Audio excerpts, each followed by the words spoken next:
Fala, companheirada, tá começando o nosso primeiro Fala, companheirada, nosso podcast do PT, do Plano Piloto, um espaço de militância, vai poder falar, vai poder contribuir, né? Um espaço para falar de partido, para falar de PT, de eleição, mas também para falar de sonhos, para falar de ideias, daquilo que nos inspirou a gostar de política, a entrar num partido político, a acreditar no PT como uma ferramenta de transformação social. Então, meu nome é Luiz Galvão, sou jornalista, sou militante do PT, queria aqui agradecer o estúdio Ilha Brasil e apresentar o nosso primeiro convidado, né? Não poderia ser diferente. Para inaugurar aqui, a gente precisa cortar essa faixa, né, com o Zé Ricardo Fonseca, o nosso presidente do PT, do Plano Piloto.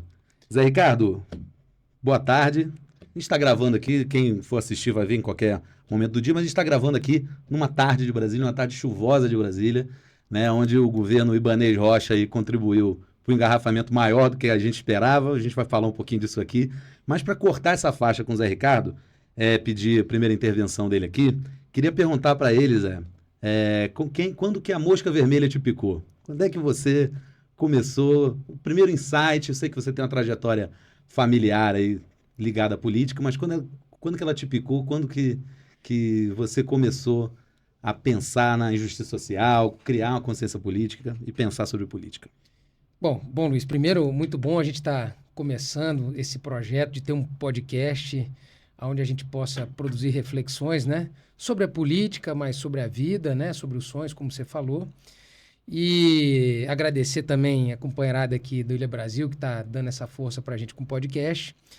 Mas essa é uma pergunta interessante, né? Porque, como bem você falou, eu tenho uma trajetória familiar que lá atrás, desde o meu avô, que participou da Revolução de 30, 32, 35, ele era um cara agitado, gostava muito de política, foi vereador na cidade dele de Rio Claro, em São Paulo, e foi também presidente da Câmara. E dali, principalmente os filhos homens, meu pai e meu tio, herdaram essa verve política, participaram da luta armada. Meu pai pela LN, meu tio pela AP. Meu tio foi preso, barbaramente torturado. Meu pai conseguiu fugir. Por pouco não foi pego pela repressão, conseguiu sobreviver sem tortura. E então eu nasci numa família que tem um caldo político. Então, desde sempre eu tinha em casa, era muito nos almoços, né, do dia a dia. Meu pai estava sempre fazendo um comentário político, sempre provocando a gente a debater. A gente, entre os irmãos, que somos 5, né, ali na casa, polemizávamos. Então eu sempre tive um pouco esses elementos, né, me cutucando, vamos dizer assim. Mas eu comecei a querer fazer política no finalzinho da década de 80, assim, ainda muito novo, tinha 13 para 14 anos, e eu entrei no movimento anarcopunk, o MAP, né, que tinha aqui em Brasília. Claro, né, a estética punk era uma coisa que tinha um peso naquela. Estava acabando o movimento punk, mas era uma coisa que atraiu. Eu era muito novinho, que ele me interessava, fazia moicano, botar aquelas, né, aquelas pulseiras de ferro e coturno, comprar coturno usado dos bombeiros para usar, que nem cabia no meu pé direito. Mas me instigava muito questionar aquele conjunto de injustiças que a gente via na sociedade. E na escola eu me incomodava muito tinha um grupo de pessoas na minha escola que eram uns filhos de riquinhos, que eram uns caras muito preconceituosos, uns caras que gostavam de humilhar os outros, não por aquele bullying físico, né, que às vezes tinha muito, que era comum, ou alguma coisa meio homofóbica, mas eles gostavam de humilhar as pessoas porque eles eram os ricos e os outros eram esfarrapados. E eram uns caras muito arrogantes. Então, aquilo ali foi um dos elementos que me indignava, eu enfrentava eles na sala de aula, fazia piada com eles e defendia, né, a turma que era mais remediada, não tinha, né, dinheiro. Não, pô. E lembro que um dia saindo, eu vi um grupo de punks reunindo e passei para escutar a conversa deles, vi eles organizando um enfrentamento contra os ricos. E aí eu me interessei por aquilo. Você E tinha aí, quantos anos? eu tinha 13 para 14. Eu tinha, na realidade, foi 89. Eu faço no meio do ano. Então, foi ali final do primeiro semestre de 89. Então, eu entrei ali um pouco no movimento anarcopunk, né? Eu comecei a participar de umas reuniões, era semanal. Comecei a ler Bakunin e Proudhon. não entendi, achava que entendia, mas não entendi nada. 13 para 14, logo ali em julho eu fiz 14 anos e participei de umas ações. Uma primeira ação era arrombar o tanque de carro da Embaixada Americana, que a gente arrombava o tanque e botava açúcar cristal, que aquilo oxidava, né? O motor quebrava, Aí, caía. Você aprenda aí com o Zé Ricardo. Você que é... Mas também aprendi ali a fazer bomba-fumaça e a gente tinha já um pouquinho um debate contra o transporte privado e a gente fez umas ações contra os taxistas e soltava umas bombas-fumaças. Eles ficavam estacionados ali no Conjunto Nacional e a gente jogava uma bomba-fumaça que a gente fazia com bolinha de ping-pong recortada, botava no papel alumínio, você jogava ele soltava uma bomba e ficava assustando eles, né? Bom, e fui para muito show, né? Punk, da moche, pular, né? Então aquilo ali foi. Mas quando começa a campanha eleitoral, ali em agosto de 89, o meu pai, que já era fundador do PT aqui em Brasília, já fazia campanha do Orlando Carriello para deputado federal. Naquela época ainda não tinha candidato a deputado estadual nem nada aqui em Brasília, né? Candidato a deputado distrital, vamos dizer assim. E aí eu começo a ver aquela movimentação e meu pai pergunta, pô, você quer ajudar a gente a colar uns cartazes? Então eu achei muito interessante aquele momento de fazer o grude lá em casa e sair para ficar botando o grude e botando o cartazinho do Orlando Carriello nos postos ali no Lago Norte. Também depois ali nas paradas de ônibus da Asa Norte e da Asa Sul, Isso em pregando. 90, né? Isso em 89. Campanha Lula presidente. Ah, sim. Mas nós já tínhamos aqui disputa para Senado e deputado federal, aqui em Brasília. Mas não tinha para governo nem... 89 é eleição solteira, né? Eleição solteira. Foi solteira para presidente e em 90 teve eleição para governo e Senado. Foi essa que o Saraiva foi candidato aqui, né? O Saraiva foi candidato. Foi candidato. Mas a gente elegia senador e deputado federal. É, né? É. 86 não, né? Foi 89. 86 não, foi 89. Ah. Aqui ainda era tudo indicado. Agora, bom a gente recuperar esse detalhe que agora eu fiquei confuso na memória. Sim. Mas eu lembro exatamente ali 89, campanha do Lula, era candidatura... Você apoiando o Orlando Carriello. O meu pai apoiando o Orlando Carriello e eu entrei naquela confusão de campanha e junto tinha toda aquela empolgação da campanha do Lula. Fui para comício do Lula, né? Alguns com meu pai e também fazendo um pouquinho de bandeiraço ali na rodoviária, né, do Lula, mas também eram os gatos pingados e tal, mas tinha uma adesão muito boa. Vamos lembrar que o Lula ganhou em 89 aqui em Brasília, né? Foram raros, quer dizer, 2 estados, Rio Grande do Sul e o Distrito Federal. No primeiro turno foi só o Distrito Federal. E no primeiro turno foi só o Distrito Federal. Distrito Federal. Segundo turno foi Rio Grande do Sul. Rio Grande do Sul, Rio de Janeiro. Rio de Janeiro e Distrito Federal. Por conta de uma transferência de votos ali, Sim. do terceiro colocado e Distrito Federal que manteve. E né? Distrito Federal. O Lula teve uma votação. Então aqui, de certa forma, né, ali na rodoviária não tinha muito apoio da classe média com essa história do Lula. E nesse processo eu continuava participando das reuniões do movimento anarcopunk, do MAP, mas depois da campanha do Lula, depois daquele fatídico debate na Globo, aquela sacanagem da Globo com Lula, ali eu me decido que eu quero um pouco ter uma atividade político-partidária. Edição de debate, né? E aquela edição de debate sacana. Então, aquela injustiça também me movimentou mais politicamente. A partir dali, eu vou em dezembro de 89, eu vou no PT e me filio. Né? Preencho a ficha. Após a eleição, né?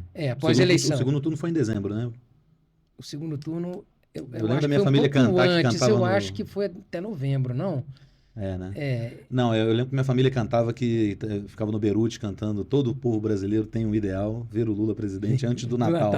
Tá então, certo. Ficou isso na Então, cabeça. eu acho que foi até dezembro, exatamente, porque aquela eleição da filho. redemocratização teve toda aquela confusão. Mas eu lembro que em dezembro, eu decido, fui na sede do PT, fui lá, me filiei, com toda aquela confusão do PT de cadastro, né? Uma das minhas filiações não foi. E eu lembro que quem me recebeu, que há muito tempo eu não vejo mais, funcionário do PT, não me lembro o nome, falou, mas você não tem idade, né? Mas como você está vindo querendo se filiar no PT, nós vamos fazer uma filiação interna, preenche aqui, mas você não tem idade ainda para ter essa filiação formal.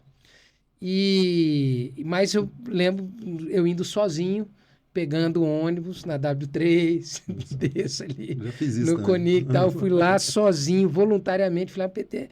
Então, esse foi um marco, eu acho que para mim, Logo depois, né, em 90, eu entro eu passo a estudar no Colégio Sigma. Ali tem um movimento com o Jacques Novion, que é um filiado Sim. também aqui do PT contemporâneo meu, né? E ele me chama um pouco para atuar na juventude do PT. Eu fui em algumas reuniões, mas achei aquela coisa que eu não achei ruim o clima ali. Ele estava organizando o Grêmio ali no Sigma, e eu ainda fiquei com uma postura ainda mais anarquista e passo a militar de uma maneira mais, vamos dizer assim, pragmática, sistemática, quando eu vou para a universidade, que eu vou para a Universidade Federal de Uberlândia.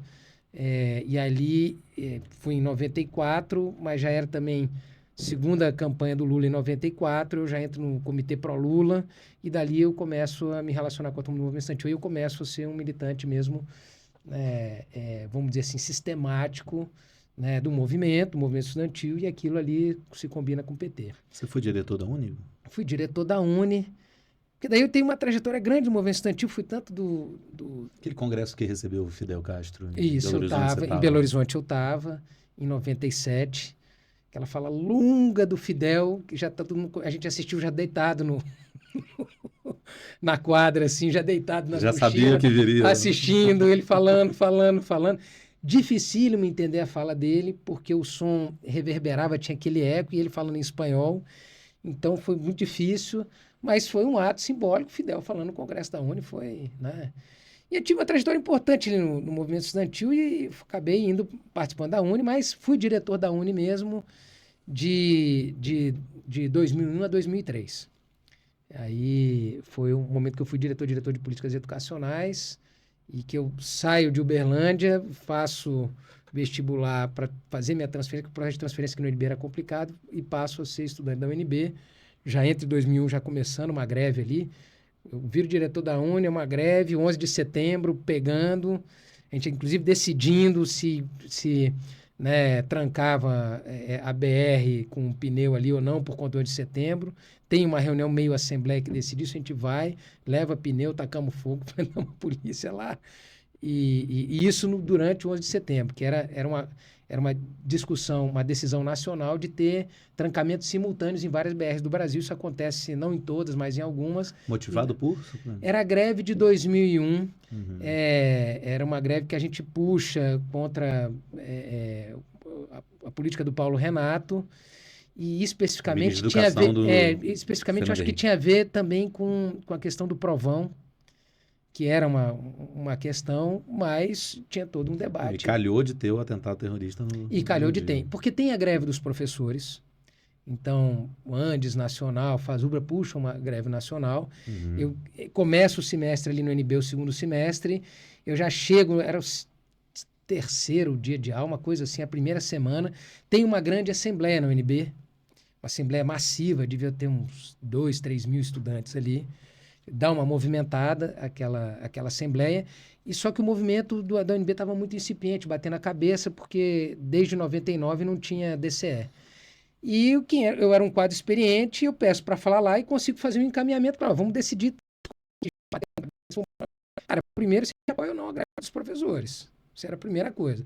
Segundo, se a gente decreta a greve dos estudantes ou não com a nossa pauta. E terceiro, vamos formar um comando de greve.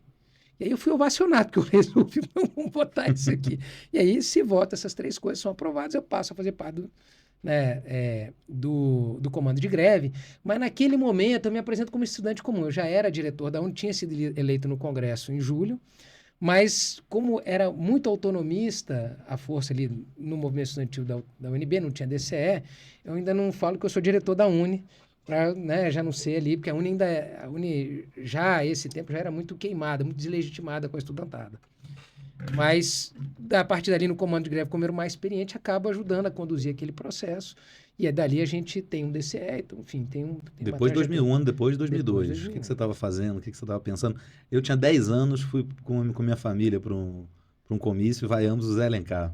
Eu me arrependo um pouco, é um grande brasileiro, um grande nacionalista, mas também não era pessoa. Naquela época já não era pessoa, era político. Era político.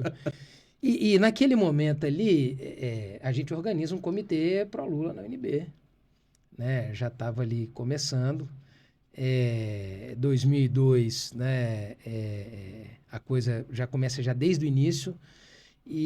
Mas a gente conseguiu ali junto ter um processo do DCE, eleito Rafael Popes, era uma coordenação geral, acho que era ele e a Sara Derruri, filha do Basni Derruri. Eu acho que tinha mais algumas pessoas compondo essa coordenação geral do DCE, mas a gente consegue ter um DCE majoritariamente petista, né? E ali o DCE, a gente monta um comitê pró-Lula, e era um momento diferente, porque a gente fez uma passeata da UNB com um carro de som, uma passeata chamando, né, voto no Lula.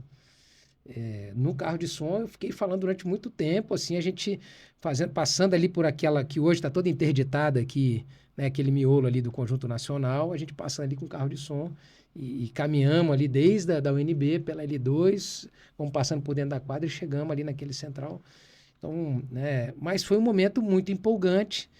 Nesse momento eu já estava muito organizado no PT, dentro da tendência interna à articulação de esquerda, já tinha uma opinião polêmica sobre, né, tanto a vice do Zé Alencar, mas a gente tinha saído muito empolgado com o Congresso de 2001. A linha política de 2001, conduzida pelo Celso Daniel, né, era uma linha política que nós estávamos satisfeitos, vamos dizer assim, né? Mas depois da morte do Celso Daniel, tem uma certa inflexão, assume ali um pouco o Palocci, essa frente, e aí há uma indireitização mesmo, né? E aí, não só de acordo com o Zé Alencar, mas eu acho que essa não era tão grande questão, mas a Carta dos Brasileiros é um ponto importante que Aos decepciona. brasileiros, né? Carta aos brasileiros. Se fosse dois, seria melhor, né? Dos brasileiros, carta aos brasileiros, né? E a carta aos brasileiros é um impacto porque é um sinal ali de um acordo, né, com o andar de cima, especificamente, né, o mercado financeiro, que, na minha opinião, é um dos principais carrascos da desigualdade no país. Mas, naquele momento, né, mas nós estávamos muito empolgados, e o Lula vem com muita força, com todas as críticas que a gente tem ao Duda Mendonça, mas, de fato, a campanha dele tocou uma emoção militante, né?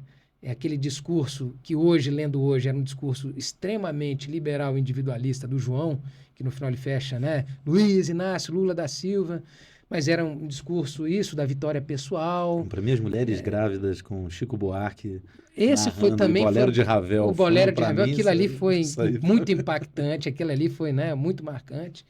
Mas eu lembro que a gente ficou reproduzindo muito aquele discurso do João. Quando você para olhar, é um discurso extremamente liberal, da vitória do indivíduo, não do coletivo, e do prosperar, eu quero só estudar. Cara, não, eu quero mudar o mundo, né? Devia ser um discurso mais, né, principalmente de um jovem. Mas, então, foi um momento muito empolgante, né? Aqui em Brasília era a candidatura do Magela, combatendo o Roriz, né? Mas era um tempo que o PT ainda estava muito unido, e aquele espírito do Lula ganhar, eu acho que produziu um laço de unidade muito forte em todo o partido. Acho que esse é um elemento importante, né? Sim. A gente ganhou aqui com o Lula em 2002, quase ganhou o governo, mas ganhou com o Lula aqui, você falou de 89 também. E agora? A gente perdeu feio em 2018, diminuímos a diferença bastante em 2022. Qual que é a tendência para agora? Eu queria te perguntar também o que o PT do plano pode contribuir, como declarar guerra à indiferença, ao patrimonialismo, a partir desse território. E a expectativa para essa campanha agora, para essa guerra, né? Que o companheiro que eu conheço diz que o Lula é paz e amor, mas a campanha vai ser de guerra. A campanha vai ser uma... né, já estamos há muito tempo numa guerra aqui no país, né? Em vários sentidos, né? Do simbólico ao real mesmo. Bom, eu acho que assim, né, Luiz? É muito importante que não só o PT, mas a esquerda do faça uma reflexão sobre essas mudanças e a composição do eleitorado e a composição social desse território. Eu acho que a gente reflete pouco sobre isso.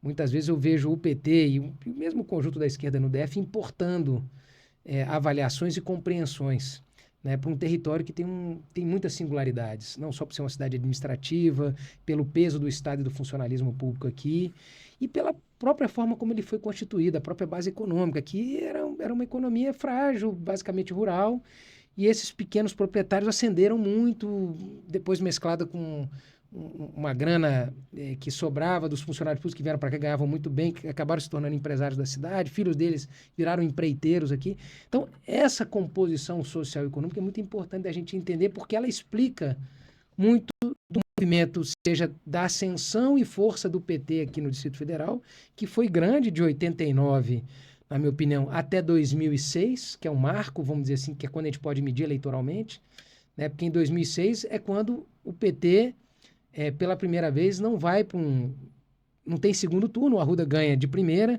né? Mas não vamos nem para o segundo lugar. O PT, desde 89, estava em segundo lugar para governo aqui, né?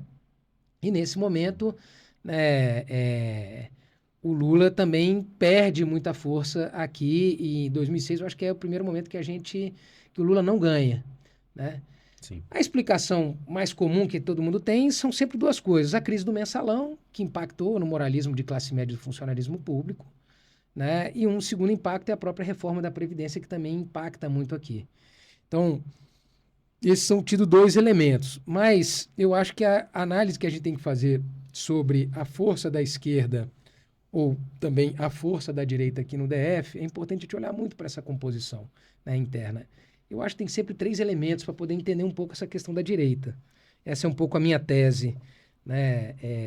Eu acho que tem um primeiro muito aparente, que a gente vê muito, que é o tamanho dessas forças de segurança aqui no Distrito Federal. Aqui é a segunda população militar do país, só perde para o Rio de Janeiro, mas é a maior proporção de PM, de policial civil, e esses congêneres, Detran, Polícia Penal, né? Porque aqui é polícia do sistema socioeducativo, todo mundo aqui quer ser um pouco polícia. O judiciário também aqui é grande, né? Então, isso impacta numa cabeça, são pessoas todas vinculadas a essa lógica conservadora, policialesca. Isso tem um peso na população. E aqui também, quando você vai para o mercado privado de segurança, ele é imenso, né? E aí os seguranças privados, vigilantes, têm uma cabeça também mais vinculada, né, a um pouco essa lógica do fascismo do Bolsonaro, ao bolsonarismo, né? Então, esse é um componente que eu acho que tem um peso, né, que influencia muito no tamanho da direita aqui. Mas eu acho que não é só isso. Eu acho que tem um outro elemento, que ele é mais histórico, que é o papel do Roriz aqui no Distrito Federal. O Roriz, né, um populista, mas um populista de direita, que é bom que se diga, fez uma das maiores reformas urbanas do país, proporcionalmente. Ele construiu cidades, ele deu, né, terreno para o povo, distribuiu isso. Isso foi uma grande reforma distributiva para os pobres aqui, que sempre Brasília teve uma migração alta e acabavam compondo as invasões aqui. É claro que o Roriz teve uma tarefa de tirar essas invasões do centro, jogar para a periferia, mas ele distribuiu terra, né? Ele distribuiu terra urbana, né, para o povo. E, junto com isso, ele constrói uma lógica populista extremamente fisiológica. E nessas cidades, as lideranças que ele constituiu nesse processo de distribuição de terrenos aqui, de terra, de lote, como a gente falava, né, forjou muitas lideranças do movimento social, mas um movimento social de direita, vinculado a um fisiologismo com o Roriz, a esse populismo, né? Então, só que ele ganhou uma força muito grande. Sempre foi o grande polo, inclusive, da disputa aqui. Mas não dá para dizer que o Roriz era só... Ele tinha uma base social de movimento que teve muita força e continua ainda tendo, mas eu acho que diminuiu bastante aqui no DF. E essa composição sempre deu um tom para que as periferias do Distrito Federal fossem majoritariamente vinculadas a um certo horizismo, né? E o PT tinha uma grande força na classe média. E a classe média aqui, proporcionalmente, é grande no Distrito Federal. Sim. Né? Então, sempre foi essa balança. E a gente teve uma penetração popular, de alguma forma. Tivemos sindicatos vamos dizer assim, de trabalhadores privados, né? Vigilantes foi uma força, comerciários, né, de limpeza, os rodoviários. Esses sindicatos tiveram peso, né? Mas o Roriz conseguiu pegar uma massa grande da composição da classe trabalhadora aqui, que é uma classe trabalhadora mais difusa. E essa turma, eu acho que deu um peso para a direita aqui. E eu acho que o terceiro elemento, que é muito estrutural, que é a composição socioeconômica mesmo do Distrito Federal. Sim. É uma economia muito dependente do Estado, então uma economia que não tem uma classe trabalhadora que é mais organizada, que tem mais consciência enquanto trabalhador. Ela é muito... São servidores dos servidores públicos. Né? Aqui, esse arco de terceirizados é imenso. E essa é uma classe trabalhadora muito difícil de organizar, porque ela é muito atomizada, ela é muito difusa, e ela tem uma consciência muito mais vinculada ao poder, a quem ela serve, do que ela tem uma consciência mais emancipada, mais independente. e essa composição da classe trabalhadora que dá um tom muito mais conservador e muito mais à direita. Então, a força da direita aqui, na minha opinião, ela tem esses 3 elementos: esse tamanho das forças de segurança, né, da economia, da segurança, que é grande aqui, o peso que o ruralismo construiu nos movimentos sociais, que está mudando, e, né, essa composição da classe trabalhadora aqui, que é uma classe trabalhadora de baixo salário, de baixa remuneração, né, de baixa qualificação. Então, né, o serviço aqui tem muito serviço, mas isso, né, impacta nesse tipo de classe trabalhadora. Então, isso faz... E nós não fomos compreendendo isso, e o partido e a esquerda do DF não desenvolveu estratégias para politizar, né? E por isso eu acho que é central hoje para o PT e para a esquerda do DF defender uma mudança da estrutura econômica do DF. Nós precisamos de um projeto econômico que forge uma classe de trabalhadores mais organizada, mais consciente, mais qualificada. Acho que isso é importante, né, para a gente poder alterar essa correlação de força, que é isso. O bolsonarismo, a direita é imensa aqui. A pesos de hoje é quase que 70%. Nós enfrentamos uma força muito grande. É claro que tem um papel grande das igrejas evangélicas, que estão muito organizadas aqui, né? Mas elas têm um peso que, na minha opinião, está vinculado a esse tipo de classe trabalhadora também mais atomizada, mais difusa. Ela consegue penetrar mais forte, né? E ela acabou organizando os laços sociais na periferia, então também isso combinou. Então, eu acho que nós precisávamos ter uma estratégia, né, que, refletindo sobre essa condição da classe trabalhadora aqui, a gente, né, pudesse disputar melhor essa consciência social. E acho que isso passa hoje, né, não só por ter um projeto de desenvolvimento econômico diferente, que dê um outro arranjo aqui, que a gente, né, mude essa correlação interna da classe trabalhadora aqui. Eu acho que nós precisamos disputar a cidade. Nós precisamos nos voltar a se territorializar. E aí, quando você fala do PT, do plano piloto, eu acho que um papel que nós podemos cumprir, daí é importante entender que o PT do plano piloto, ele é um PT que é majoritariamente feito de uma classe média alta, endinheirada, extremamente individualista, muito pouco comunitária, né? E que até uma contradição com o projeto do Lúcio Costa, que é um projeto que pensa muito essa dimensão gregária, essa dimensão comunitária, da quadra, né? Mas é difícil organizar essa classe média, que é muito individualista, seja, né, pela própria lógica do serviço público, que é um povo muito endinheirado e acaba, né, hoje sendo capturado mesmo pela lógica liberal, seja, né, pela classe média ser também individualista pela sua própria natureza. Então, aqui é muito difícil. Mas o papel que eu acho que nós podemos cumprir é um papel de, né, fazer com que essa classe média, né, que tem poder aquisitivo e tem, né, muita escolaridade, possa refletir mais sobre a cidade e a gente possa disputar que pelo menos uma parte dela seja aliada da luta da classe trabalhadora, né? Porque daí eu acho que nós temos muita gente politizada aqui e essa classe média, né, há um tempo atrás já votou na esquerda, já endossou as teses da esquerda, mas como tudo o que aconteceu no Brasil, ela migrou mesmo de posição e foi para uma posição mais conservadora. Sim. Né? Isso aí está todo mundo tentando explicar melhor isso, né? Você falou do Lúcio Costa, da escala gregária, eu queria falar um pouquinho contigo sobre direito à cidade, né? Porque o PT do plano, inclusive, fez uma ação correta, né, em denunciar a privatização dos estacionamentos, né? Porque é incrível que eles arrumam uma narrativa quase ambientalista, né, para defender a privatização do espaço público, né? E é o mesmo governo também que quis acabar com o eixão o eixão do lazer, ali o choro no eixo, né? Implica com o carnaval. Queria que você falasse um pouquinho dessa concepção do Ibanez, que é um patrimonialista, né? Que eu acho que é um caminho também da gente enfrentar essa extrema-direita, é expor esse patrimonialismo dele, né? Que é dinheiro, acima de tudo, uma cidade que é concebida com espaços livres, né? Se deixar solto ele privatiza o estacionamento da quadra, né? Que é uma grande graça de Brasília. Por ele, acho que Brasília, enfim, vira espigões para o céu, vira uma Goiânia e perde um pouco. Exatamente. E ele é isso, é uma lógica de privatizar tudo, a gente está acompanhando, porque ele já entrou, inclusive com um discurso dizendo que não ia privatizar nada, mas na prática, toda essa privatização, eu acho que você pegou num ponto bom, porque é isso, né? E tem gente que repetiu a lógica muito parecida, que quer voltar agora também. Eu queria que você botasse tudo no mesmo bojo também. Sim. Porque no final é a mesma coisa ou quase parecido, né? Eu acho que essa como você trazendo, eu acho que essa é uma disputa importante que a gente tem que fazer com a direita aqui do Distrito Federal, que é sobre uma concepção de cidade. E que é uma concepção de cidade que atinge, né, e que piora muito a vida das periferias urbanas, das outras regiões administrativas. O plano piloto está muito bem organizado, ele, né, impacta menos. Claro que ele está sofrendo impacto desse tipo de visão da direita sobre a cidade, com o rodoviarismo, com a privatização dos estacionamentos, que é essa ideia, com outros tipos de privatização, com a privatização, inclusive, do próprio convívio. Mas eu acho que essa é uma questão importante, porque a direita aqui, ela é uma direita que ela é completamente... não tem senso, não tem espírito de Distrito Federal. Ela não respira. Ela é uma direita que ela quer copiar as outras em tudo, inclusive até na forma de cidade.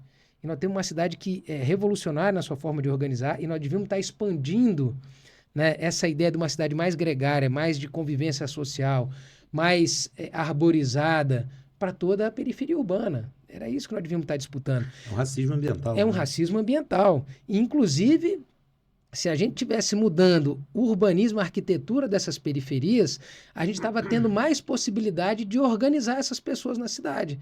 Porque uma cidade mais gregária, uma cidade onde eu tenho mais convívio público, onde eu tenho mais presença no espaço público, é mais fácil organizar essas pessoas em torno de temas públicos, de temas mais gerais, de despertar indignação, organizar essa indignação, ela perceber injustiças. O Ibanez, ao invés de exportar o que Brasília, que o plano piloto, vamos dizer assim, tem de bom e de revolucionário, ele está tentando destruir o que tem de bom. Ele está tentando destruir o que tem de bom. Imagina a periferia, então, né? Imagina a periferia. É isso. Então, e eu acho que não é só o Ibanez, é toda a direita. E vamos falar aqui de um cara que está muito em voga, né, que é o Arruda, que está se colocando para candidato a governador. E todo mundo tem uma imagem geral de que ele é um cara muito competente, ele é um cara, né, que fez muitas coisas pela cidade, por Brasília, pelo Distrito Federal, um cara de obras importantes. Mas eu acho que isso é um grande equívoco. Eu acho que o Arruda, o que ele tem de bom é ser um bom vendedor. Ele é bom de lábia, ele é bom de convencer. Mas ele fez coisas horrorosas para a cidade. Ele piorou o Distrito Federal com as obras dele. Por quê? Porque só pensa de maneira ansiosa, ele só quer estar de olho nas obras, no que ele vai ganhar, mas não pensou de maneira sistêmica a cidade. Um erro crasso, quando ele não era nem governador, foi o metrô da cidade. Nós gastamos uma borra de dinheiro aqui no Distrito Federal para ter um metrô que é no mesmo, que é paralelo ao Eixão e ao Eixinho. Onde você já tem um canhão de carga de pessoas, de transporte de pessoas, né? E você põe o metrô esse mesmo eixo, né? O metrô tinha que estar sendo colocado em outros eixos para melhorar a distribuição das pessoas e a mobilidade delas em outros eixos. Então foi um erro crasso. Mas eles não estavam preocupados com mobilidade, eles estavam preocupados em se aparecer, porque Brasília também tinha que ter um metrô igual a outras capitais. E claro, de olho no dinheiro que eles iam ganhar nessa obra. Mas é uma obra que é um desperdício de dinheiro. E hoje é um problema, gente. Metrô, porque o metrô está num eixo e não tem mais como você desfazer o metrô, nós temos que ver como é que a gente qualifica ele. Sim. Mas é claro que nós tínhamos que ter metrô ou trem de superfície ou trem urbano para as regiões administrativas, que esse é o gargalo. Mas mesmo a lógica dos ônibus, o Arruda, que se diz todo corajoso, não teve coragem de enfrentar o cartel do transporte público aqui no DF, do transporte coletivo aqui no DF, de enfrentar as empresas, de enfrentar as distorções. E nós temos um dos piores transportes do país. Não só aqui dentro do Distrito Federal, mas na ligação com o entorno, né? Com a nossa região metropolitana, que é horroroso, que o povo, inclusive, não aguenta, para e taca fogo nos ônibus. É isso que nós devíamos estar organizando, né? E o Arruda fica aí arrotando, que entende, que vai fazer metrô, que vai fazer, tem balela. Ele quer fazer isso tudo para ganhar dinheiro, mas ele não tem uma visão de cidade. Ele piorou o transporte da cidade, ele piorou os trânsitos na cidade. A EPTG que ele fez ali com Águas Claras é um absurdo, entendeu? A EPTG que tinha um ponto de ônibus no lugar errado. Tinha um ponto de ônibus no lugar errado, que ele quis fazer ali um ônibus à la BRT, mas não conseguiu nem implantar isso. Mas ele fica arrotando um monte de coisa. Então, eu acho que assim, a grande tarefa, eu acho que da esquerda aqui do DF, é discutir uma concepção de cidade democrática, cidade sustentável, cidade com mobilidade, um projeto onde a gente democratize o acesso à cidade, garantindo transporte gratuito como tarifa zero, e nós temos condição de fazer isso mais do que qualquer outra capital do país, porque nós temos dinheiro, temos condição, né? Agora, claro, não é só a tarifa zero pela tarifa zero, isso tem que vir junto com uma reorganização do transporte aqui da cidade, que a direita e o Roriz e o Arruda nunca tiveram coragem de enfrentar, né? Que se dizem corajosos, mas na minha opinião são frouxos. Entendeu? Aí ele fica errado. Mas é um bom vendedor, fala bem, né? Um cara que tem sua inteligência política, mas ele tem compromisso com o poderzinho dele em se aparecer, mas não tem compromisso nenhum com a cidade, nenhum com o povo. Mas vive arrotando, né, que fez o melhor governo. Mas melhor governo, vírgula, tinha um monte de projeto, mas eram projetos que já estavam dentro também do GDF, que todo mundo, né, que trabalha no GDF estava pensando. E o governo dele nem terminou. Ele não teve nem a capacidade de terminar o governo. Ah, e é isso, é corrupção mesmo. Isso é uma incompetência. Arruda e Ibanez, um fez o metrô errado e outro precariza para poder privatizar. Precariza para privatizar. E é isso, queria privatizar o estacionamento para dar para os amigos dele. E eu acho, fizemos essa disputa aqui no plano piloto com a questão dos estacionamentos, eu acho que, né, foi bom, botamos faixa, né, para mobilizar as pessoas, fizemos um debate, fizemos um panfleto, né, e que bom que acertamos na pauta. Né? Porque depois outras referências políticas, lideranças políticas também reproduziram, tivemos, né, repercutiu, e essa movimentação nossa, que nem foi tão grande, não conseguimos mobilizar tanto, né, já fez com que o lado de lá ficasse amedrontado e recuaram. Celina e Ibanez recuaram do projeto da Zona Verde. Né? Sim. Mobilidade e saúde são os maiores problemas do DF hoje? Mobilidade e saúde, na minha opinião, são os principais problemas. Né? Aqui não tem problema de segurança, que eu acho que essa é uma pauta... né, na minha opinião, produzida pela imprensa, é uma sensação de insegurança, mas aqui é um dos territórios mais seguros do país. Mas a gente discute pouco o que mais precariza a vida do trabalhador aqui no Distrito Federal, que é o transporte. Né? Que é isso, que a gente faz com que a gente precarize a vida dele, tirando o tempo de vida dele. E eu acho que é um debate que está aí, né? O VAT, né? Vida além do trabalho. Eu acho que esse é um mote importante, que é vida além do trabalho, para que essas pessoas possam não só estar com as suas famílias, possam viver, possam ter lazer, mas que elas tenham tempo de se organizar para disputar politicamente essa cidade. A sexta é o novo sábado? A sexta deveria ser o novo sábado, né? Eu defendo, inclusive, mais do que, né, transporte gratuito, para que a gente dê acesso e um transporte que seja mais rápido, diminua as distâncias, mas... que a gente tem redução da jornada. Eu acho que aqui em Brasília a gente podia defender 4 dias de semana, né? 3 dias mesmo de descanso para a classe trabalhadora. Acho que esse é o principal debate da esquerda. Na minha opinião, grandes, né? Eu acho que pelo tempo, né? Eu acho que esse é um debate importantíssimo, que o capitalismo está tomando da gente de todo jeito. Agora toma não só pela jornada, mas toma pelas redes sociais, prende a nossa atenção, a economia da atenção. Então, acho que esse é um grande debate, por isso nós temos que reduzir a jornada, diminuir o tempo de deslocamento é importante para libertar as pessoas, por isso que o transporte é tão importante. Não é só o acesso à cidade, é garantir tempo de vida. Né? E acho que o segundo tema muito importante é a cidade, é a arquitetura. Né? A arquitetura tem uma capacidade de mudar o ambiente para que ele seja um ambiente mais agregador, e isso gera mais possibilidade de a gente organizar as pessoas politicamente. Então, eu acho que esses são dois eixos importantes da disputa política na contemporaneidade. Tempo e o espaço, né? O espaço urbano, mas o espaço. Né? Tempo e espaço, hoje eu acho que é onde a gente tem que disputar. Como a gente organiza espaço, como a gente faz com que esse espaço seja mais público, mais coletivo e menos individualista, e tempo, como a gente deixa de ter tempo só dedicado ao trabalho, né, e gasto com deslocamento, com uma série de outras coisas, garante tempo de vida para as pessoas. Eu acho que isso é estratégico para a gente enfrentar o capitalismo, melhorar a vida das pessoas e gerar mais consciência política. Né? E eu acho que aqui no Distrito Federal, uma disputa política que o PT da sua zonagem devia fazer é a disputa pelas cidades. Para que as cidades tenham mais espaços públicos, para que as cidades possam ter mais festa. Estamos aí à véspera do carnaval, né? E nós continuamos com uma política extremamente restritiva ao carnaval.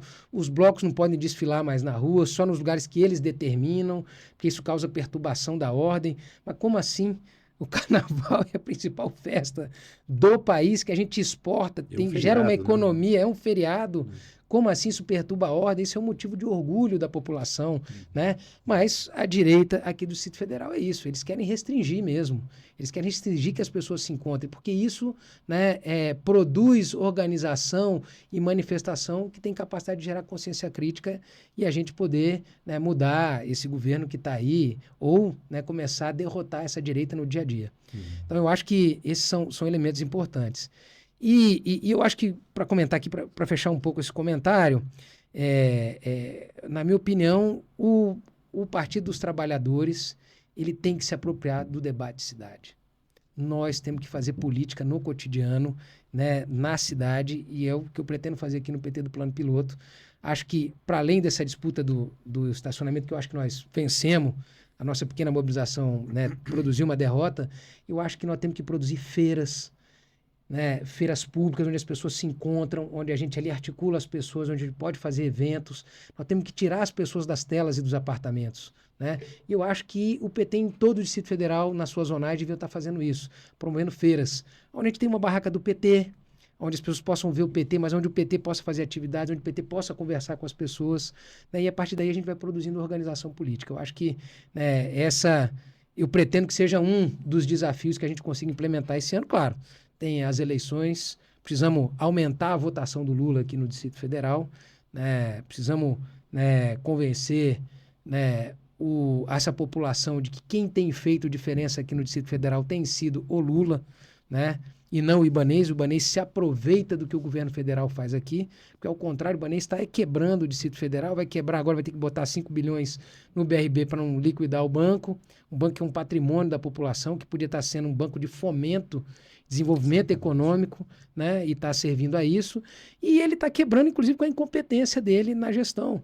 Porque ele já está aí, já está com déficit, está tirando dinheiro da Previdência dos servidores, ele está deixando de pagar as obras dos empreiteiros que ele contratou, entendeu? E ele quer deixar isso para o próximo governo. Enrolado na questão do Banco Master, vamos falar a verdade.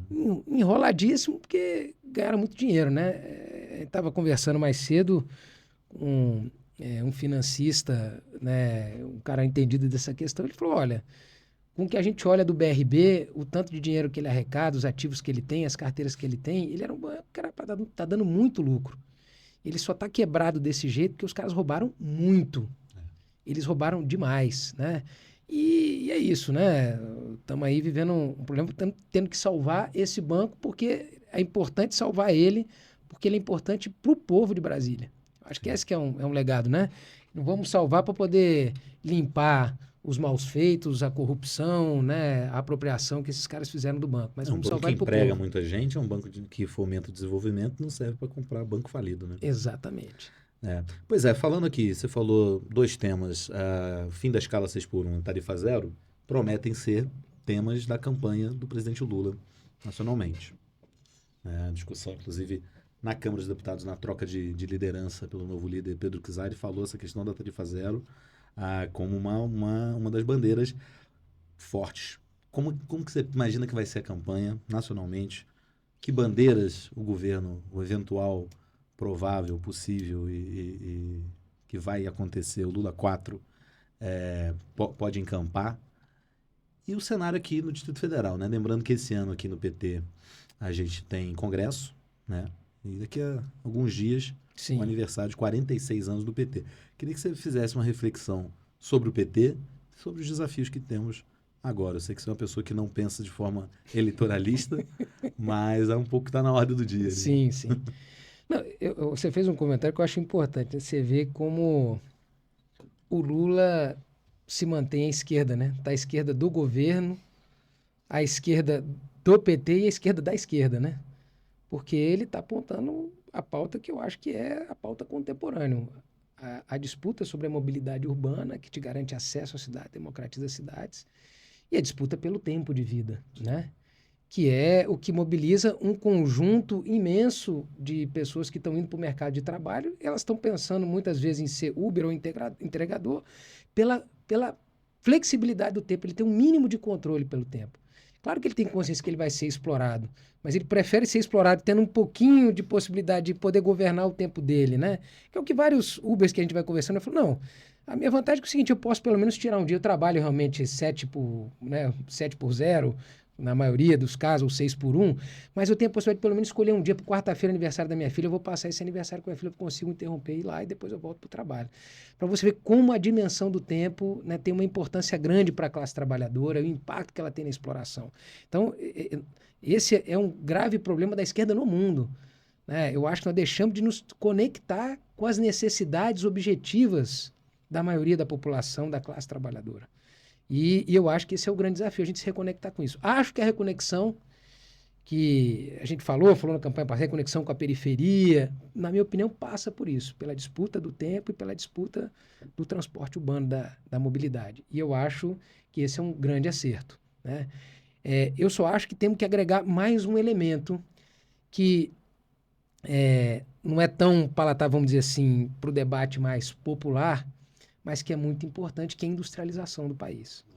O tema da industrialização, ele é chave para a gente libertar o povo brasileiro. Não deixar só o agronegócio pagar a conta, né? Exatamente. Nós não podemos, né, nós precisamos ter uma independência econômica, essa independência depende do nosso processo de industrialização. Nós vivemos um processo de desindustrialização, nós estamos perdendo capacidade, hoje a gente é apenas montador, né? E nós precisamos reverter isso, nós precisamos voltar a ser, né, ter a capacidade de produzir todos os insumos industriais, não depender, né? E estabelecer relações comerciais com outros países, principalmente com os BRICS, com transferência tecnológica, né? Porque os dados estão mostrando aí. Hoje, eu estava lendo o Paulo Galo falando, fez um artigo interessante falando justamente do seguinte, a gente tem um superávit imenso nas contas, né, na balança comercial, mas isso é enganoso, porque nós temos um baita de um déficit, porque a gente paga muito mais de royalties, de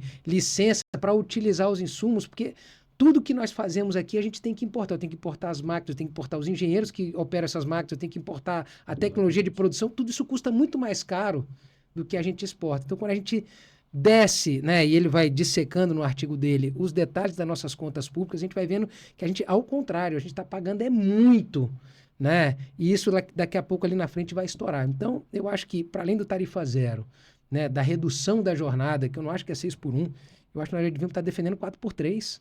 Óbvio. Sim. 4 dias por semana. Tem países que já estão aplicando. Isso, aliás, é bom até para o capitalismo, aumenta a produtividade, né? Então, até nesse argumento, né? Mas, é claro, nós vamos disputar esse tempo, né? Que não seja com consumo mais... Aumenta o número de empregos, né? Aumenta o número de empregos. O capitalismo gosta do exército de reserva. Gosta do exército de reserva. E gosta que as pessoas fiquem ali presas, né? 8 horas alienadas, socando o máximo de... né, ocupando essa atenção para que essas pessoas, né, não tenham tempo de fazer outras coisas, no mínimo passar a enxergar de maneira crítica esse sistema que é tão perverso. Então, eu acho que esses são os 3 grandes temas que eu acho que nós deveríamos estar defendendo, né? Industrialização do país, né? Tarifa zero e a redução da jornada, que eu já tinha que ser 30 horas, né? E eu já estaria defendendo também 4 por 3. Sim. Então, é interessante a tarifa zero, né? O PT tem algumas experiências de tarifa zero, Maricá, que também tem a questão do royalty muito forte ali, mas Juiz de Fora, por exemplo, domingos e feriados, a tarifa é zero. Sim. E aumentou o museu, a ida ao museu, a ida ao cinema, né? Porque a população começa a conviver e a ocupar a cidade, né? Já está, e vários exemplos mostram isso, né? Que a tarifa zero aumenta a conexão entre as pessoas, né?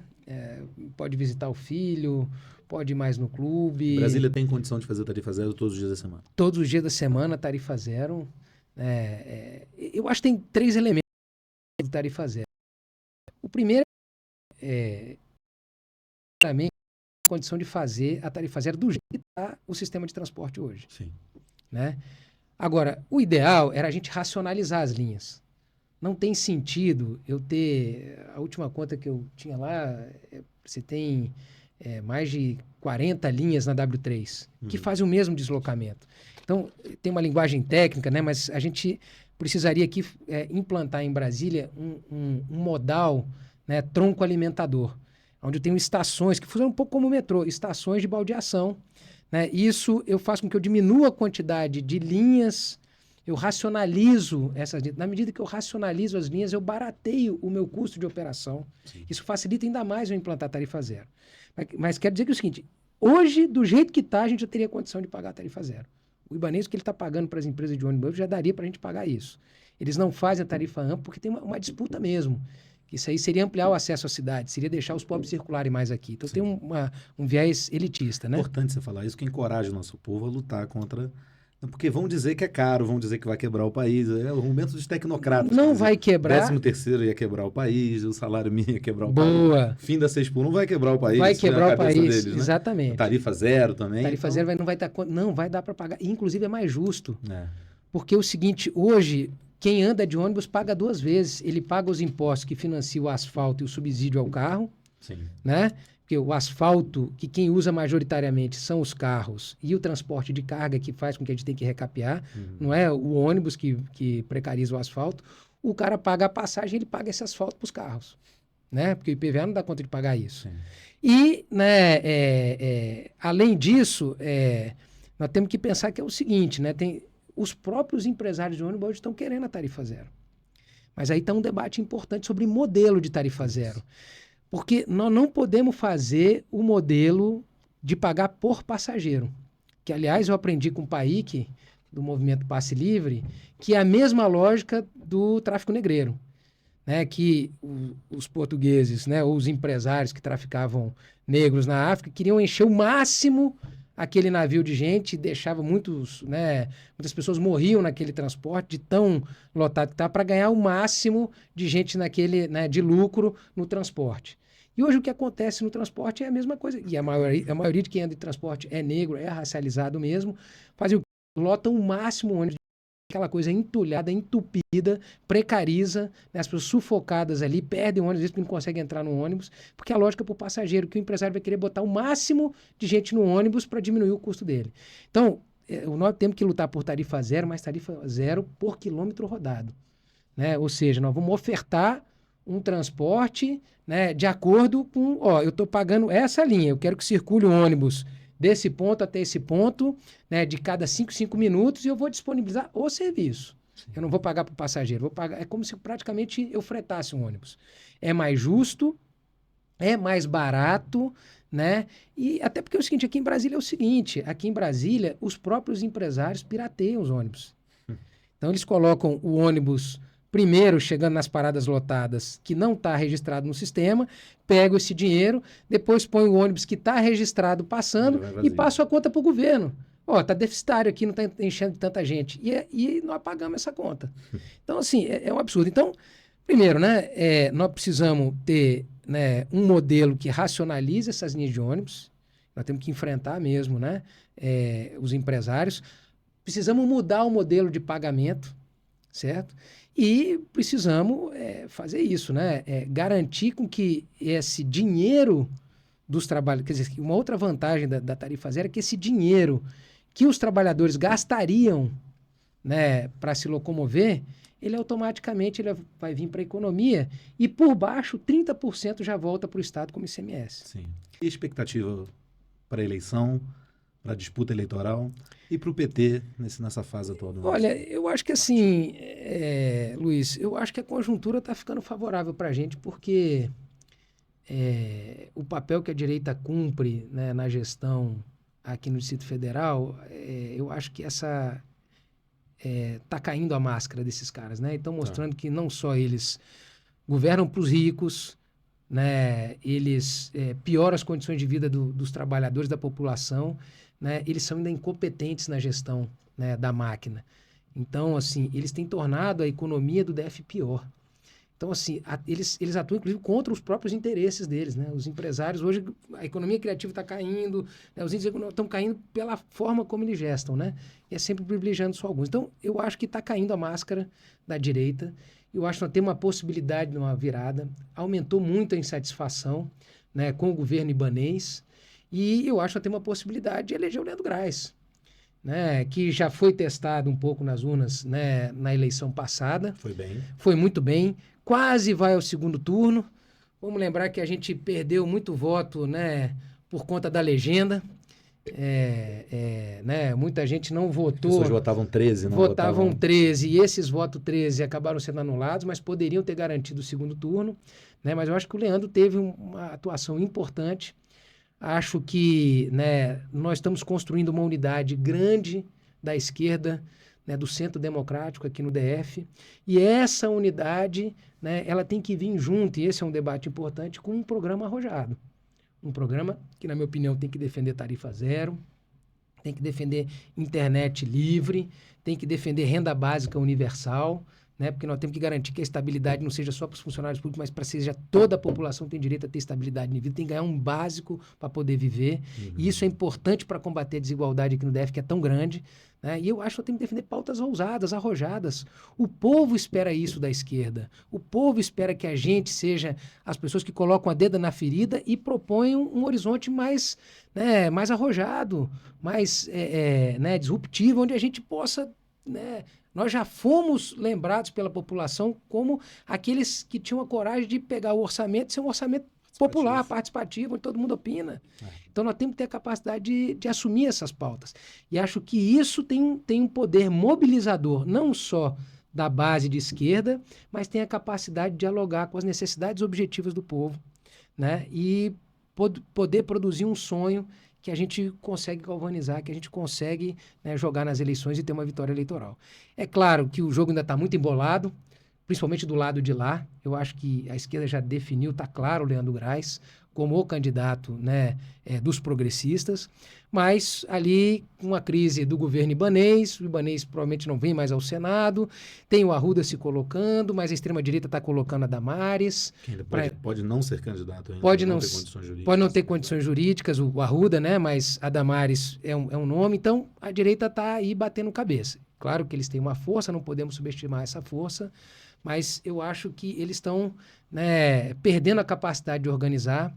Esse comércio, esse fisiologismo do ibanês está se esgotando e tem uma parte grande do povo que eu acho que está disposta a fazer uma aposta, né? Agora nós precisamos, né, botar, né, esse jogo, né, para a população apostar, né? E eu acho que colocar esse jogo é falar, olha, tem possibilidade do DF, né, mudar muito economicamente, com uma nova estrutura produtiva, nós temos condição de contribuir com isso, mas nessas pautas objetivas do transporte, da saúde, nós podemos fazer uma saúde diferente, da integração com a região metropolitana, porque também são povo do DF, quem está em Águas Lindas, quem está em Valparaíso, quem está na cidade ocidental, quem está em Formosa é povo do DF, trabalha aqui, né? Então nós precisamos tratar isso como uma região metropolitana. Né? E essa linha do quadrado, que às vezes a gente fala do quadradinho, ela não pode ser um fator de exclusão. Né? Então, eu acho que nós temos condição de propor isso para o povo de Brasília e acho que, né, para o povo do Distrito Federal, encarando essa região metropolitana, e eu acho que nós podemos dar uma virada importante aqui. Agora, não vai ser uma eleição fácil, depende muito da nossa unidade e da nossa capacidade de atuar militantemente, da capacidade de produzir, inclusive, lutas no território para que a gente acumule ainda para as eleições. Então, eu acho que, para além da agenda eleitoral, né, o que ajuda a gente a acumular nessa disputa eleitoral é o PT, nesse primeiro semestre, fazer luta política. Aproveitar o carnaval para fazer luta política. Temos um 8 de março que a gente tinha que fazer confusão, né, esse debate importante. Aqui diminuiu todos os índices, né, de violência no Distrito Federal, mas o único que aumentou foi o assassinato de mulheres, foi o feminicídio. Então, nós precisamos ajudar a organizar as mulheres para enfrentar isso. Acho que nós precisamos entrar na disputa do 1º de maio. Nós temos que ter um grande 1º de maio aqui para dialogar com a classe trabalhadora do Distrito Federal, com a tarifa zero, com a renda básica universal. Né? Precisamos disputar, claro, já vai ter passado, mas o 20 de novembro também é importante. Né? Então, ou seja, nós precisamos fazer uma disputa, não só nessas grandes datas, mas produzir luta comunitária, gerar a organização dessa insatisfação que a população DF tem na cidade, seja com o transporte, com a saúde e com a condição da cidade mesmo, cidades restritivas, que eu acho que é o que nós temos aqui no Distrito Federal. Zé, iniciando aqui a nossa reta final, tem uma canção anarquista italiana que dizia: "Dê uma rosa aos rebeldes que falharam". Não vou ser tão específico assim, que falharam, mas os rebeldes da história, quem que você daria uma rosa aí? Os rebeldes da história? Cara, eu acho que um grande revolucionário brasileiro é o Marighella, né? Acho que o Marighella cumpriu um papel importante na organização, né, da resistência à ditadura, mas que semeou, né, muitas sementes de insurreição, de Revolução Brasileira, né, produziu, né, o Manual do Guerrilheiro Urbano, que impactou na esquerda mundial, né, que impactou nos Panteras Negras, que impactou na Alemanha, né, e que volta e meia continua sendo citado. Então, acho que esse é um grande revolucionário brasileiro que foi assassinado pela ditadura, mas se não tivesse sido assassinado, estaria contribuindo muito para a transformação do Brasil, né? Então, acho que esse é, para mim, uma referência importante ao Marighella. Marighella, que assim como o José Martí, foi revolucionário e poeta. Né? Revolucionário, poeta, um cara que gostava de carnaval, de música, de dança, né? E um cara libertário, arrojado, né? Sim. E que ajudou a organizar uma juventude de maneira ousada, né? Aqui no país. Foi colega de partido, de bancada aqui do Jorge Amado. Exatamente. Foi deputado, exatamente. Deputado federal. Deputado federal. Caçado. E assim... Traição do Dutra. Traição do Dutra, exatamente, do Gaspar Dutra. E acho que durante a ditadura, bicho, a luta armada, no início, estava conseguindo vitórias. E eu dou crédito a essas vitórias à capacidade de organização de luta política do Marighella, com a LN, claro, com outras organizações da luta armada, né? Mas teve um papel e, num determinado momento ali, até ali 68, ali, final de 68 ali, eu acho que até o sequestro do embaixador americano, a esquerda estava ganhando. A esquerda estava ganhando. Estava conseguindo ter algum diálogo com a população, estava tendo vitórias ousadas que o povo estava achando interessante, né? Mas ali depois do sequestro do embaixador americano, que eu acho que foi cutucar a onça com vara curta, e aí desceu para cá todo o aparato americano, né? Os caras, no outro Vietnã não, né? Ainda mais do tamanho do Brasil. Sim. Então, e ali, depois de 8 meses, assassinaram o Marighella, né? Assim, então, os caras vieram com tudo. Mas até ali, eu acho que o Marighella estava sendo um líder importante, junto com outros, claro, uma luta coletiva, mas num processo onde a gente poderia ter construído, quem sabe, uma vitória. E foi uma postura importante, porque vamos lembrar que em 64 o Partidão refugou, né? E foi um momento muito importante da história brasileira, porque nós estamos nessa situação, e numa situação extremamente... né, de domesticação do nosso povo, porque nós nunca tivemos um processo de ruptura institucional intenso, sim, algum tipo de processo revolucionário. E nós tivemos uma oportunidade imensa que foi em 64. E se ali o Partidão tivesse tido uma outra postura, a gente poderia ter mudado a história do Brasil. Nós já estávamos discutindo a Revolução Brasileira. Essa postura de um Henrique Teixeira Lott, por exemplo, já seria diferente. Henrique Teixeira Lott, né? Se tivesse acompanhado aqui o companheiro Brizola, né? Eu acho que nós poderíamos ter um desfecho diferente na história, né? E aí, né, eu acho que, inclusive entendendo isso, o Marighella, a dissidência, sim, foi pensando, né, na perda de oportunidade que nós tivemos naquele momento, né? Então... Tá aí a Rosa Marighella. A Rosa Marighella. Certo. Bom, para finalizar, uma pergunta que o Breno Altman costuma fazer. Alô, Breno Altman, queremos você aqui. Que ele costuma fazer no podcast dele. Eu não tenho problema em roubar a pergunta dos outros, não. Ele sempre pergunta um livro e uma série, quem está assistindo. Não tem problema, não. Sim. Inclusive, eu vou indicar um filme com base nisso. Filme Carteiro, sim, e Poeta, já assistiu? Sim. Sobre o exílio do Neruda. O exílio do Neruda, belíssimo. O carteiro, ele só tem convivência com o carteiro, que vai até o topo ali onde ele está exilado, entregar a carta para ele, ele muda a vida do carteiro, o carteiro muda a vida dele. Lá pelas tantas, o carteiro rouba um escrito do Neruda e tenta conquistar uma mulher. Com isso, Neruda descobre, não sei como, e dá uma bronca nele, né? Exato. Fica bravo com ele, e o carteiro manda para ele, não, a poesia não é de quem faz, a poesia é de quem precisa. Então, como estamos começando um podcast aqui hoje, eu estou precisando de alguns gaps, de algumas coisas aqui. Então, queria te perguntar aí, o que você recomenda aí para nossa audiência? Um filme, primeiro. Luiz. Um filme ou uma série? Luiz, tem um filme recente, acho que é do ano passado, que é o Entre Mulheres, que, na minha opinião, é um filme muito interessante. Acontece um fato, né, ali numa localidade e as mulheres todas têm que tomar uma decisão muito grave diante daquele fato. E o filme, ele é a reunião de 3 dias dessas mulheres para tomar uma grande decisão. Então, o filme é uma reunião, mas é uma reunião tão rica de debates entre elas sobre o fato que ocorre, que eu não quero dar spoiler aqui, mas todos os dilemas, as polêmicas, as questões que elas abordam nessa reunião é uma aula de política, porque ela trata dos grandes dilemas que a esquerda teve no mundo. Reforma ou revolução, rompe, recua, enfrenta aqui, né, sai e vai para outro caminho. Então, assim, discute de certa forma, né, diante daquele problema objetivo que elas estão tendo ali, né, saídas, né, que são dilemas que a esquerda viveu durante sua história. Então, eu acho que é uma aula de política e eu acho que, né, muito antenado, né, com o debate do feminismo, que são umas mulheres enfrentando, né, uma questão machista, horrorosa, enfim, que eu não quero dar spoiler aqui, né? Então, eu indicaria para assistir o Entre Mulheres, que eu acho que é uma aula de política, a reunião delas, né? É muito interessante, de uma forma simples, mulheres... Inclusive, aqui eu posso relatar, elas não sabiam escrever, então elas têm que arrumar uma forma de alguém que registre, né, aquilo para elas poderem dialogar com as outras mulheres, né? Então, é muito interessante. Então, acho que esse é uma outra... você me perguntando aqui de um filme, Entre Mulheres, uma série que eu acho também que é um pouco uma aula de política, é o 3%, que já é um pouco mais antiga, eu acho que tem um tempinho, mas o 3% é uma produção brasileira, de ficção científica, se passa então num certo futuro, onde, né, se decide que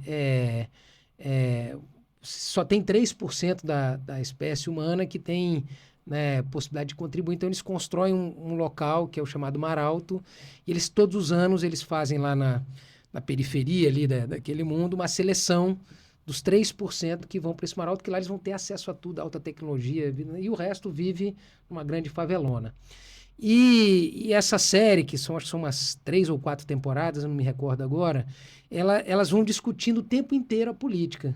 Porque tem aquela opção de ir lá e rebentar o Mar Alto, tem gente que quer não só quebrar essa seleção e fazer uma seleção, sei lá, mais democrática, tem as opções de infiltrar, então tem uma luta armada lá que infiltra gente na seleção para passarem, treinam essas pessoas para passarem na seleção e sabotar o Mar Alto lá e procurar derrubar. E ele vai abrindo, depois tem desses que são infiltrados, tem uma dissidência, resolve montar um certo Mar Alto mais democrático. Não tem? Então, assim, ali também tem todo um debate político. Acho que uma série brasileira, né? Poderia citar outras aqui também que eu acho interessante, mas essa, Agente falando Secreto, mais de você política. gostou? Gostei do Agente Secreto, acho esteticamente muito legal, principalmente eu que sou mais assim da década de 80, muito aquele colorido, o link com a repressão policial, né, nos parques, que é o que a gente, eu acho, vive hoje aqui no Distrito Federal, com o Ibanez, que é a história da perna cabeluda. Na realidade, é a polícia, né, matando ali os encontros sexuais ali na cidade. Acho muito bom o link com esse debate, né, da ditadura com o empresariado. Ou seja, né, a elite econômica patrocinou e teve muita vantagem na ditadura, inclusive vendendo a inteligência do país. Então, acho que esse é um tema importante que do Agente Secreto. Falando do o Brizola falava que os militares levantavam a vaca, mas quem ordenhou foi o sistema econômico. Exatamente, bem lembrado. E o livro, Zé? Cara, o livro, eu queria citar um livro, eu até anotei porque ainda não gravei, mas é um livro que eu acho muito interessante, que eu acho que está tendo um movimento de jovens escritores que estão procurando refletir um pouco sobre a classe trabalhadora atual. Né? Eu tenho visto um pouco, né? Autoras e autores e mais jovens. E tem um livro que se chama-se O Que é Meu, do José Henrique Bertolucci. Não escreve Bertolucci igual o Bertolucci, mas ele é Bertolucci também. E que o pai dele foi caminhoneiro, e ele faz um livro que ele conta, a partir da trajetória do pai dele, ele vai discutindo essa horda de trabalhadores que é muito grande no Brasil, que são os caminhoneiros, porque nós somos um país muito rodoviarista. E ele vai linkando isso, né, com um certo estudo sociológico sobre a condição desses trabalhadores, a precarização, como isso acontece na ditadura, como isso vai evoluindo. Então é muito interessante, a partir das histórias do pai, como ele vai montando esse retrato de uma parte importante da classe trabalhadora, que são os caminhoneiros, que, aliás, foram decisivos no golpe do Chile, né? É bom lembrar isso, né? 11 de setembro também. Era 11 de setembro também, não É o lembro. dia do meu aniversário, então eu sei. Rapaz, não das sabia que tinha sido 11 de efemérides, setembro, né, lá a ação dos caminhoneiros no golpe do Chile, né? Mas Mas o golpe foi 11 de setembro. o golpe foi 11 de setembro, né? O golpe foi 11 de setembro. Tá. Mas eu acho muito importante que é isso, eu acho que é um livro muito interessante, que parte de um olhar pessoal, com histórias do pai dele na Transamazônica, brigando com os militares com aquela cabeça obtusa, burra, e os caminhoneiros resolvendo na prática a Transamazônica. Não, nós temos que fazer assim. E eles enfrentando os caras, aquele autoritarismo imbecil deles, né? E o livro, como tem um conteúdo sociológico, ele vai discutindo os problemas, o drama da exploração, as jornadas imensas da exploração, né? Que é um pouco esse debate. Quer dizer, o problema de violência do trânsito no Brasil não é que o pessoal... Claro, tem um peso, mas a grande problema é a precarização dos trabalhadores do transporte. É isso que mata no trânsito do Brasil. É o capitalismo. É esse alto grau de exploração que aumentou agora com certo uberismo dos caminhoneiros, que eles alugam o caminhão deles e aí é extremamente precarizado. Os caras não têm nem nenhum mínimo de direito. Então, eu acho que esse é um livro muito interessante. É um jovem autor que retrata, a partir da história do pai dele, um lado importante, um estudo importante da classe trabalhadora. Eu acho que nós temos que nos dedicar a isso, né? Eu estou citando que eu li, né? Ele até de uma maneira moderna, ali em audiobook, dirigindo na estrada de férias com a minha companheira, com a Lara. A gente leu junto, né? Escutando e lendo o livro, né? Vamos dizer assim. Mas eu citaria esse como livro. E assim, só para complementar, tem um outro livro que eu acho muito importante para a esquerda, que eu gosto de citar, já que a gente falou um pouco de Rosas, que é O Combate nas Trevas, do Jacob Gorender. Eu acho isso uma referência importante para a esquerda. Não é um livro de romance, é um livro mais analítico, de análise política, mas eu acho muito importante para a compreensão da esquerda brasileira, né, ler o livro do Jacob Gorender. Um dia você botou ele na minha mão, mas não me emprestou, né? Não emprestei. É porque eu já sofri muito com essa história de emprestar livro. Já perdi muitos livros bons, mas eu vou te dar de presente, antecipado de aniversário, O Combate nas Trevas do Jacob Gorender. Você já sabe meu aniversário, aniversário, 11 de setembro. 11 de setembro. Mas eu vou dar antecipado. Zé, obrigado pela entrevista. Queria dizer da minha satisfação aqui entrevistar. Eu quero convidados assim, né? Que assim como o Pepe Mujica se preocupam mais com causas do que com coisas. Muito bom. Não, é legal ver que o anarcopunk que se ergueu aí contra o bullying elitista, né? Dos valentões, aí, vamos dizer assim, segue com esse pensamento, com esse ímpeto. Companheirada, falou, hein? Falou, companheirada. Nosso primeiro podcast do PT do Plano Piloto. Nos vemos no próximo episódio. Um abraço.